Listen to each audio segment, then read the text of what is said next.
La siguiente nota nos habla de Bruno Pacheco. Recuerdan que Bruno Pacheco fue secretario de Palacio, que le encontraron los $20.000 y bueno, tuvo que salir, evidentemente, y no solo salió, sino que se convirtió en prófugo. Lo que nos cuenta Dayana Ciesa en el siguiente reportaje es todo lo que se hizo para protegerlo mientras era prófugo.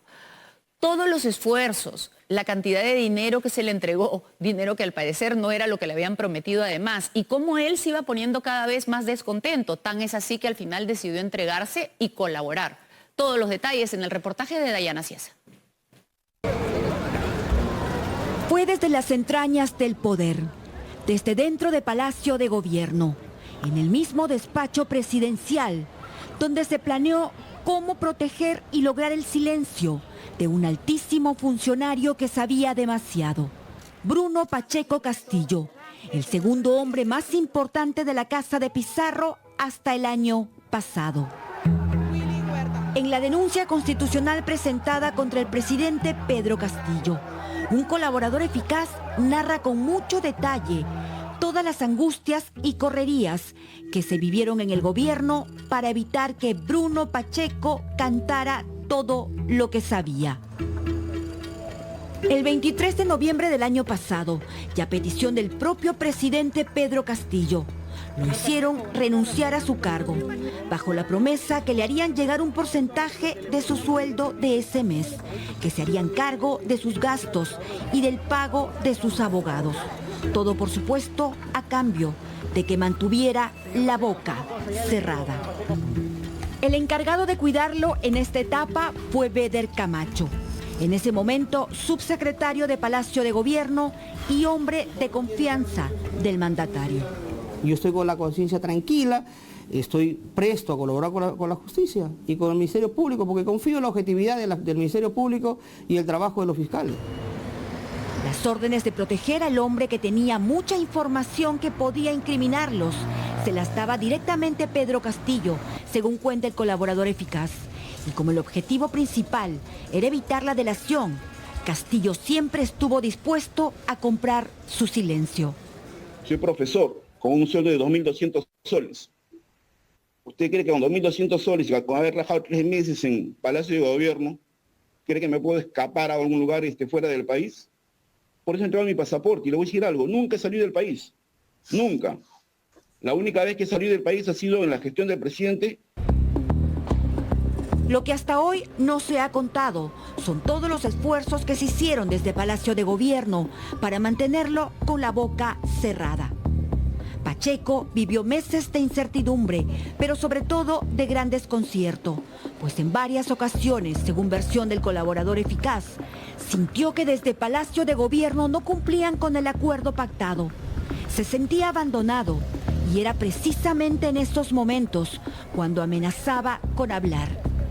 Advertencias que eran sofocadas de inmediato con sobres de dinero que se entregaban de manera clandestina. La primera entrega de dinero fue el 23 de diciembre del año pasado. Ese día, Henry Augusto Shimabukuro, el hombre de inteligencia en Palacio de Gobierno, le dijo a Beder Camacho que tenía un cariño para Bruno Pacheco. 3.000 soles fue la primera suma que le harían llegar. 3 de los hombres de confianza del presidente, Augusto Shimabukuro, Jover Sánchez y Beder Camacho, enrumbaron hacia el RIMAC. Ahí entregarían el dinero en un sobre. A bordo de un auto, llegaron al punto acordado, un conocido supermercado de la avenida Alcázar. La hermana de Pacheco los esperaba. Una vez que recibió el dinero, los 3 hombres se marcharon del lugar. Ya en Palacio de Gobierno, Beder Camacho reportó al presidente la entrega y Castillo le respondió que debían continuar apoyándolo. Pero hay un hecho que el colaborador eficaz recuerda con claridad. Eran días previos a Año Nuevo y Shimabukuro nuevamente le dijo a Camacho que tenía un cariño para Pacheco. Planearon la entrega como la vez anterior, en el mismo punto, y el dinero se lo entregarían a la misma persona, la hermana de Pacheco. Pero esta vez fueron solo 1.000 soles los que le hicieron llegar, monto muchísimo menor que el que Pacheco esperaba, lo que provocó las primeras señales de molestia y disconformidad al ver que el trato no se estaba cumpliendo. Creo que es el momento de la reconciliación política. Hay que pensar en el Perú, en el pueblo, en nuestros hijos. Camacho recibió este mensaje con preocupación y le hizo ver al presidente Castillo lo peligroso que sería para él que Pacheco esté molesto y disconforme. Castillo ordenó a Camacho visitarlo e ir a darle tranquilidad, pero sobre todo llevó hasta esta clínica en Chorrillos un importante mensaje del presidente. El apoyo para él y sus hijas continuaría. Pacheco, una vez más, creyó en la promesa. Pero una semana después, la situación de abandono continuaba.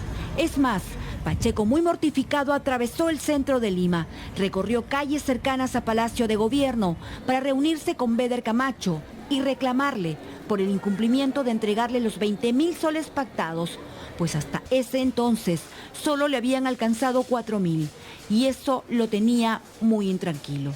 Después no se quejen cuando yo hable. Eran los primeros días de marzo y Beder Camacho y Pacheco se reunieron en un condominio en el distrito de Lurín, con Silvia Barrera, mujer de confianza de Pacheco, y con las 3 personas que recomendaría para nombrar como funcionarios de la Autoridad Nacional del Agua. Los 3 currículum luego fueron entregados por Beder Camacho al mismo ministro de Agricultura, Oscar Sea, en este centro comercial del Centro Cívico en Lima. Pero fue el 12 de marzo, el día que el piso de Palacio de Gobierno volvió a temblar. Estoy dispuesto a ser colaborador con la justicia y contar la verdad en todos los casos que se me vinculan. La publicación de este video en redes sociales que mostraba a un hombre desafiante, dispuesto a todo, fue un mensaje directo para la cúpula presidencial. Beder contactó a Pacheco y días después, el 20 de marzo, lo recogió en una quinta de Barrios Altos y lo llevó rumbo a Palacio de Gobierno. Esta reunión fue realmente trascendente, cuenta el colaborador eficaz. Beder Camacho le pidió al jefe de la Casa Militar, Willy Bueno, apagar las cámaras de seguridad para que no quede ningún registro de ese ingreso clandestino. Y es que no debía quedar huella de ese encuentro en el despacho presidencial. Fue una reunión tensa, cargada de desconfianza, al punto que Pacheco y el presidente Castillo acordaron comunicarse por escrito para evitar grabaciones. A bordo del vehículo ingresaron a Palacio de Gobierno por la puerta 6. Luego se reunieron entre las 8:30 a 11 de la mañana aproximadamente, conversando a través de papeles escritos para que no se vayan a estar grabando. Ya en el mes de abril, Pacheco le pide a Beder Camacho que lo movilice a la casa de Walter Ayala, en ese entonces ministro de Defensa, porque le iba a entregar un apoyo económico. Lo recogió en Villa María del Triunfo y lo llevó hasta Surco. Ahí, según narra el colaborador eficaz, Walter Ayala le entregó $40.000, pero le pidió que le dejara un porcentaje. Bruno, sácame mi alita de ese dinero, haciendo referencia a que le conceda parte de ese dinero como una supuesta comisión, por lo que Arnulfo Bruno Pacheco le dijo que ese apoyo era para asumir el gasto de sus abogados y que el compromiso eran $100.000 y no esa pequeña cantidad. ¿Se reunieron en su casa Bruno Pacheco, Beder Camacho y hubo entrega de dinero? Con él nos reunimos más o menos en el mes de febrero. Ese escenario lo dice en el mes de abril. En abril no. En abril no. ¿No se reunió? No, en abril no. ¿No hubo entrega de dinero en su domicilio? Esa respuesta se lo va al fiscal. Cuando el fiscal me cite le diré sí y si daré con lujos y detalles, pero yo no tengo por qué encubrir a nadie. Días después de este encuentro y con la información de que estaban a punto de ordenar su captura, Camacho se lo llevó a Huaral a una casa en la que se refugió por varios días. Con Pacheco ya prófugo, Silvia Barrera se reunió con Beder Camacho en una casa del Jirón Refugio 670 en La Planicie. Desde ahí se comunicaron con Pacheco, quien pedía que le consigan $130.000 para coimear a jueces y lograr que le revoquen su prisión preventiva. Pero también pedía que lo saquen del país. De lo contrario, se iba a entregar y hablaría lo que sabe. Que le digan ese refiriéndose al presidente Pedro Castillo que se atenga a las consecuencias. Beder Camacho comunicó el mensaje. Habría que ver de dónde se saca para cumplir, ordenó Castillo. Tras el ultimátum, desde Palacio de Gobierno se puso en marcha la gestión del asilo político en Venezuela. Castillo habló directamente con Nicolás Maduro y le solicitó asilo para Bruno Pacheco y para sus sobrinos Fray Vázquez y Gianmarco Castillo. Maduro le dio todo su respaldo. Luego, por orden del mismo Castillo, Beder Camacho llevó hasta la residencia de Venezuela en Javier Prado las 3 solicitudes. Se las entregó al propio embajador, a quien se atrevió a pedir por encargo de su jefe que mientras concluye en Venezuela el trámite de asilo, acogiera en la residencia a los 3. El embajador se negó a su petición. Pasaron los días y al no tener pronta respuesta, el 29 de julio, Pacheco se entregó y lo demás es historia conocida. Pero lo que no se conoce y hoy Cuarto Poder muestra por primera vez es que Beder Camacho en el mes de agosto, con Pacheco ya acogido a la colaboración eficaz, seguía buscando asilo para su excompañero.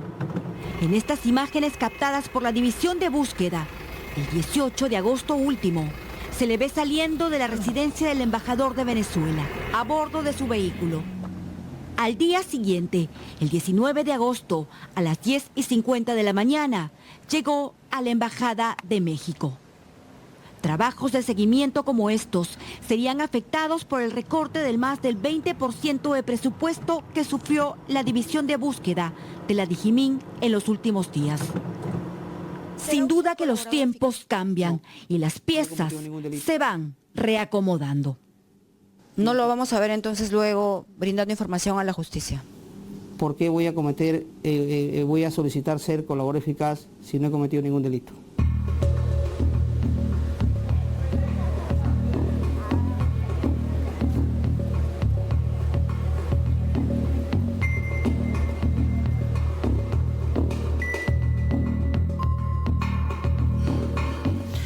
Muchos afirman al principio que no han cometido ningún delito, pero luego van sumándose las pruebas y los indicios, como les digo, y los indicios tienen una fuerza de por sí. La teoría de los indicios lo que dice es que cuando existen suficientes indicios que unos apoyan a otros, no es necesaria una prueba contundente. Para darles un ejemplo simple, no es necesario ver un video como los Vladivideos que vimos para demostrar un caso de corrupción.